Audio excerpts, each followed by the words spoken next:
జ్ఞానులు చూసి వెళ్ళి ఏంటి చుక్కని చూడగా అక్కడ ఎవరున్నారు? యేసుక్రీస్తు ఉన్నారు.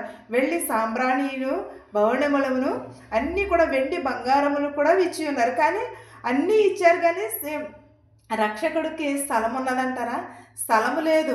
స్థలము లేకుండానే ఆయన అక్కడ పుట్టి ఉన్నాడు. మనకైతే హాస్పిటళ్ళు ఉన్నాయి, గవర్నమెంట్ హాస్పిటల్, డబ్బులు ఖర్చు పెట్టుకుని వేసుకునే హాస్పిటల్, బోల్డ్ హాస్పిటల్ మనకే. కానీ దేవునికైతే మాత్రము స్థలమే లేదు, అసలు ఇల్లే లేదు. ఎవరు అడిగినా సరే మా ఇంటికి కాదు, మా ఇంటికి. ఎందుకంటే ఆమె పెళ్ళి అవ్వకోకుండానే గర్భవతి అయినది. ఆ గర్భవతి అవడం వల్లనే ఆమె ఏం చేసింది?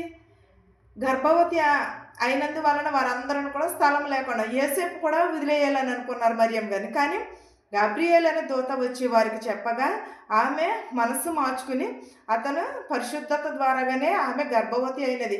ఆమెలో పాపం ఏమీ లేదు, అందువలనే గర్భము ధరింపబడినది. ఆమె కన్యకగానే ఉన్నది. కన్యక మరియ పుట్టి అని ఉన్నది కదా. కన్యక ఏమైనది? గర్భవతి అయ్యున్నది. ఆమె ఎక్కడున్న పొత్తుగుడ్డలతో ఆమె స్త్రీలందరిలోని కూడా ఆశీర్వదింపబడినది కాబట్టే కదా తనకి పరిశుద్ధత ద్వారా గర్భమును ధరింపబడినది. తన భూఫలము ఆశీర్వదింపబడింది, గర్భఫలము కూడా ఆశీర్వదింపబడినది. స్త్రీలందరిలోని కూడా ఆశీర్వదింపబడినది ఎవరు? మరియమ్మ గారు. మరియమ్మ గారిని యేసేపును వాళ్ళ అక్కడ గొర్రెల కాపరులు మంద కాచుకుని చుండగా రాత్రి వేళ యందు ప్రభుదూత వారికి కనబడి చెప్పాను, ఇదిగో పొత్తుగుడ్డలతో చుట్టబడి ఉండుట ఒక మనుషుడిని చూసేదారు. అదే ఎవరో? యేసుక్రీస్తు వారే. పొత్తుగుడ్డలతో చుట్టబడి ఉన్నప్పుడు వెళ్ళి జనులందరిని కూడా చూచి ఉన్నారు.